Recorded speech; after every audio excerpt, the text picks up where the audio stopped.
Bonjour à tous et bienvenue dans la nouvelle édition de Week-end dans Berry. Aujourd'hui, nous allons parler de la première édition du festival, le Dior Bière Festival, donc aura lieu ce mardi 1er mai à la salle des fêtes de Dior, c'est ça? C'est bien ça. Et donc du coup, pour en parler aujourd'hui, je reçois Alix Chouletski, donc tu es le responsable communication et en même temps le trésorier de l'association Jeunesse Diorçaise, c'est ça? C'est ça. Ça marche. Donc est-ce que d'abord, justement, pour mettre un peu dans le contexte, tu peux nous parler de l'association, présenter toi, ta place, depuis quand elle existe et qu'est-ce que vous essayez de faire avec cette association? Alors, l'association a été créée en 2014 pour Halloween. En fait, on est parti d'un constat. On a remarqué que notre bande de jeunes qu'on avait, qui traînaient souvent le soir ou même en journée pendant les vacances, dans Dior ne sortait plus et que les plus jeunes ne venaient plus. Et on s'est dit, on va essayer de mettre en place des événements pour faire sortir les jeunes, pour les décoller de chez eux et les mobiliser. Et on est parti d'Halloween, qui était l'événement qui était marqueur dans notre jeunesse. Et quand on est arrivé à 18-19 ans, on voyait que ça ne marchait plus et on s'est dit on va essayer de relancer Halloween. C'est parti comme ça en 2014. Ensuite, on a fait une chasse aux œufs pour Pâques, on a fait un marché de producteurs du coup l'année d'après sur Halloween. On fait un repas avec les anciens de l'école, on fait plusieurs événements de ce type. Je suis en train de rechercher si on a fait une exposition aussi d'art. Et donc, au fur et à mesure du temps, on se structure, on grossit, on prend de plus en plus d'événements. Cette année, on reprend aussi la fête de la musique à Dior, notamment. Ouais, j'ai lu justement qu'en plus la fête de la musique avait été abandonnée là depuis quelques temps à Dior, qu'il n'y avait plus tellement de choses et que là vous avez repris un peu, vous essayez de reprendre les choses en main pour la fête de la musique. Oui, c'est ça. Ça faisait 2 ans qu'il n'y avait plus de fête de la musique, notamment à cause des frais engendrés par la SACEM qui étaient difficiles à supporter pour le peu de revenus qu'il y avait derrière. Donc l'association qui l'organisait a arrêté, on allait les voir, on leur a dit est-ce que ça vous intéresse qu'on le reprenne? Ils nous ont dit pas de souci, donc on va essayer de faire un truc un peu plus jeune, mais entre guillemets, parce qu'il y en aura pour tous les goûts, mais avec des producteurs qui viendront mettre leur propre musique, comme ça, pas de SACEM. Et l'idée, reprendre l'idée initiale de la fête de la musique, de faire découvrir des gens qui ne sont pas forcément habitués à la scène et qui vont se montrer au grand public comme ça. Ok, ça marche. Donc l'idée c'est d'impliquer les jeunes dans la vie de Dior et en même temps de les impliquer peut-être justement avec toutes les populations, pas forcément rester qu'entre jeunes, essayer de... C'est ça. Le but, c'est aussi de faire un mélange générationnel. C'est-à-dire qu'on amène les... Je prends l'exemple, par exemple, si je repars sur Halloween. Halloween, on avait au tout début la chasse aux bonbons qui était juste pour les petits, jusqu'à 12-13 ans. Après, même quand on arrive au collège, c'est déjà un peu vieux pour faire la chasse aux bonbons. Et on s'est dit, on voudrait rassembler toutes les générations sur ce week-end-là. Et on a créé notre festival électro après, donc, qui se passe de 20 h à 4 h du matin en général, plus pour les gens de notre âge, donc qui vont de 15 à 25-35 ans. Et ensuite, on a créé le lendemain le marché de producteurs, qui touche plus les familles et les personnes un peu plus âgées que nous. Et l'idée est vraiment de rassembler ces générations plutôt que de mettre les jeunes contre les autres, mais de faire les choses avec les jeunes, plutôt que de faire les choses uniquement pour les jeunes. Ouais, ça va. Et au niveau de l'association, vous êtes combien du coup à mener de ça là Alors on est une quinzaine de bénévoles actifs. Ensuite, sur les gros événements, on peut être 25 bénévoles avec des amis qui viennent vous aider, etc. Ou les parents aussi. Ouais, ça va. Et du coup là, pour revenir sur le festival de la bière, comment est venue l'idée? Qu'est-ce qui vous a donné envie d'organiser ce festival? Alors c'est venu originellement d'Halloween, du coup, encore une fois. Donc en fait, on avait fait notre premier marché du 1er novembre en 2016. Et les producteurs, étant assez satisfaits de l'édition, nous ont dit que ça serait possible d'en refaire un tous les 6 mois. Donc on en a refait un le 1er mai l'année dernière, en 2017. Et on avait invité Franck et Carole Belon, donc de l'Atelier de la bière à Villedieu, qui sont venus présenter leur bière au grand public. Et les visiteurs, assez intrigués, ont goûté, ont découvert la bière artisanale par ce biais-là. Et nous ont dit c'est très intéressant la bière artisanale, est-ce qu'il y a moyen de faire quelque chose de plus gros autour de la bière pour nous faire découvrir justement tout ce qui existe en bière artisanale plutôt que de boire de la bière industrielle qui généralement est insipide et n'a pas de goût. Et du coup, on en a parlé avec Franck et Carole qui nous ont fait bénéficier de leur expérience sur les festivals, de leur carnet d'adresses aussi pour aller attraper plusieurs brasseurs. Et de là est née l'idée de faire au début une petite fête de la bière et puis finalement on s'est aperçu qu'on pouvait faire quelque chose d'assez un peu plus important. Donc du coup est né le Dior Bière Festival. Ouais, ça marche. Et en même temps, là, on en voit naître un peu partout. Là, cette année, fin mars, il y a eu le premier festival à Paris. C'est pas la même ampleur, c'est pas le même nombre pas le même nombre d'invités et tout ça, mais il y a un truc, il y a un nouvel attrait pour la bière et peut-être aussi justement, on en parlait tout à l'heure, parce que ça rassemble un peu, c'est fédérateur, voilà, c'est ça le mot que je cherchais. Il y a à la fois pour les jeunes, peut-être pour les autres générations qui vont aimer justement une bière un peu différente et un peu. C'est ça. L'idée, c'est que le marché de la bière, si je dis pas de bêtises, je crois que c'est plus 40% l'année dernière de consommation. Enfin, c'est un truc assez énorme. Et les gens s'intéressent à la bière. C'est comme ils s'intéressaient au rhum il y a 2-3 ans. Là, cette année, à partir de cette année et depuis l'année dernière, ils s'intéressent essentiellement énormément à la bière. Il y a une brasserie qui est créée tous les 2 jours en France. C'est un truc assez énorme. Et on s'est dit, pourquoi attendre, pourquoi rester Berrichon et faire comme tous les événements Berrichon, attendre qu'il y en ait un à Tours, puis un à Orléans, etc. Pourquoi attendre les grandes villes à côté pour le faire? Du coup, on lance notre festival de bière là au 1er mai. On est le premier de région Centre. Tours lance le sien en octobre. Et on le lance un mois après celui de Poitiers.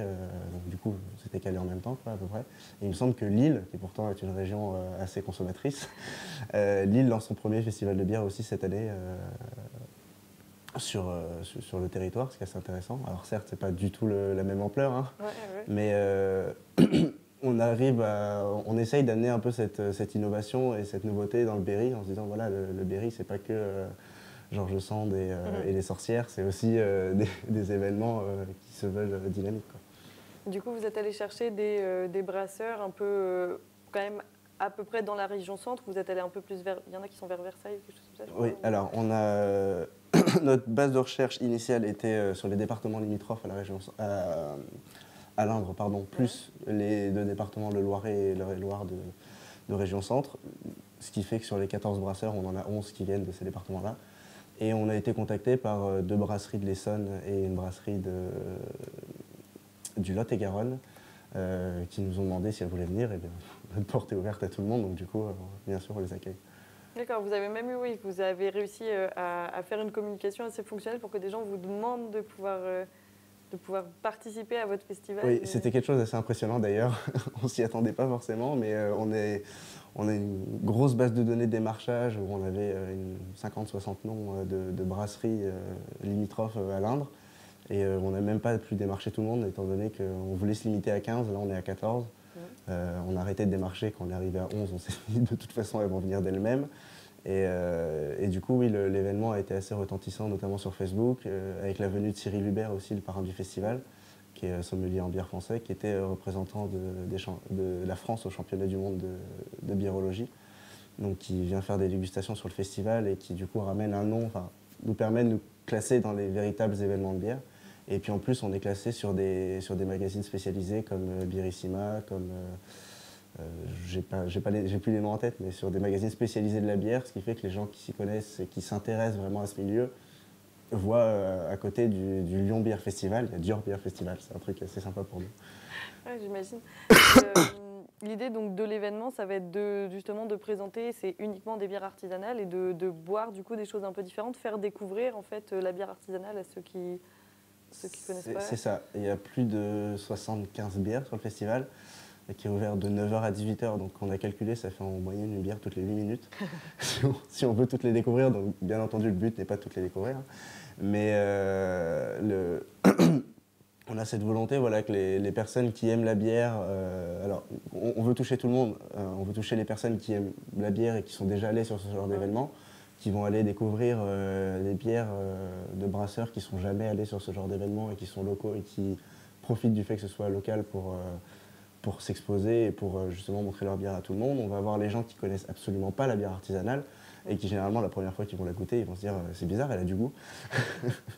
Et qui vont vouloir découvrir tous les styles de bières différents, entre les bières de style américaine, les bières de style allemand, les bières anglaises, etc. Et puis on va essayer de toucher aussi, et j'invite les gens qui n'aiment pas la bière, qui disent ne pas aimer la bière, je les invite à venir parce qu'on va essayer de toucher ces personnes-là aussi, parce qu'avec 75 bières différentes, il y en a forcément une qui plaira. On a des bières qui sont très acides avec aucune amertume, des bières qui sont très fruitées, très peu amères, on a des bières très amères, on a des bières un peu des bières torréfiées, voire lactosées aussi.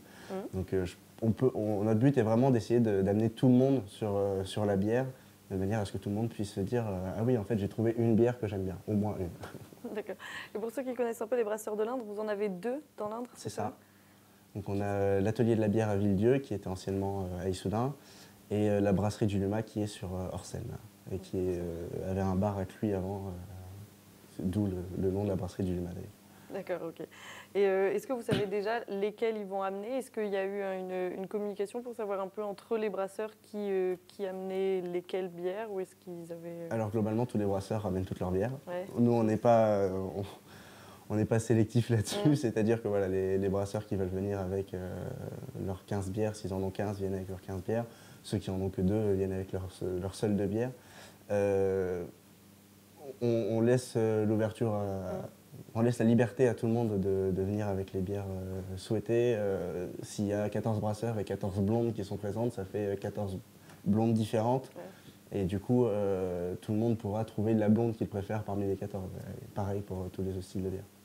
D'accord. Et après, est-ce qu'il y a possibilité de passer quasiment donc, une journée, bon après, donc, soit si on les goûte toutes et en prenant une bière toutes les 8 minutes, mais sinon, est-ce qu'il y aura d'autres choses sur ce festival qu'on pourra découvrir? Comment peut se passer la journée du coup Oui, alors justement, on a le marché de producteurs, qui est le marché initial qui nous a amené à faire ce projet, donc qui est toujours présent, avec 14 producteurs et artisans du département, dont un de la Creuse, pardon, et qui viennent proposer donc, leurs produits qu'on peut consommer sur place en snack avec des saucissons, des fromages, etc.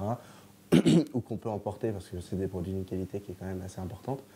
Donc on a ce marché de producteurs qui sera présent aux côtés du festival. On organise aussi notre fast-food local à partir des produits du marché, donc avec des burgers locaux, avec du vrai pain, du vrai steak, et pour moins cher qu'à McDo. Faut que je dise Quick et Burger King. Et pour moins cher que dans un fast-food classique. Et on a aussi donc Cyril Hubert qui fait ses séances de dégustation d'1 heure, avec 3 bières à découvrir, à associer avec des amuse-bouches pour découvrir les meilleures associations mets et bières. Et on a aussi notre tournoi de beer pong du coup, qui commence à 14h l'après-midi, qui est un tournoi de beer pong artisanal, donc, avec les bières à découvrir en même temps de façon ludique. D'accord, il y aura quelque chose à gagner au beer pong? Oui, il y aura des lots, des bières certainement, des lots qui viendront du marché, donc oui, beaucoup de bières déjà. Ça marche. Eh ben, merci beaucoup d'être venu pour nous présenter cet événement. Du coup, juste je rappelle, donc, ce sera mardi 1er mai, 9h-18h, c'est ça, à la salle des fêtes de Dior. Donc voilà, notre rendez-vous est donné. Et s'il fait beau, il y aura des tables à l'extérieur pour profiter du soleil. Parfait. Précis.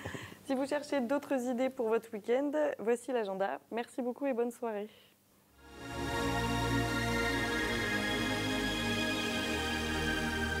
Pendant 2 jours, à la salle du domaine de Mer-sur-Indre, vous trouverez de nombreux auteurs, éditeurs et livres d'artistes. Lors de ce week-end littéraire, des lectures seront proposées le samedi de 15h à 17h et le dimanche de 14h à 17h. Notez aussi la présence du poète Alain Frey qui fera également une lecture samedi à 19h. 65e édition pour les fêtes du Luma à Cluy. 2 grandes cavalcades verront défiler des immenses chars sur le thème de la fête foraine ainsi que plus de 250 musiciens. Bal traditionnel, bal disco, brocante, fête foraine et dégustation d'escargots, il y en aura pour tous les goûts ce week-end à Cluy. Dans le cadre de la fête du Muguet, le comité des fêtes du Poinçonnet organise une scène ouverte aux chanteurs amateurs ainsi qu'aux humoristes. Alors si vous rêvez de vous lancer, voici peut-être une première occasion. Un rendez-vous dans le Cher avec la 13e fête de la vannerie à Méreau. Venez rencontrer 32 vanniers de 15 départements qui vous proposeront des créations très différentes, des plus traditionnelles aux plus créatives et contemporaines. Conférences, musique traditionnelle et mini-stages de vannerie sont au programme de cette journée. Les Thiolins vous invitent dimanche à passer une nuit au musée du Château du Plé, une balade insolite à la bougie agrémentée de recettes locales. Week-end d'Ambéry, c'est terminé. Pour revoir l'émission, rendez-vous sur le site internet. Je vous donne rendez-vous la semaine prochaine avec un membre de l'équipe des Thiolins qui viendra nous présenter la nouvelle exposition ainsi que le stage musique, chant et danse. Très bon week-end à tous.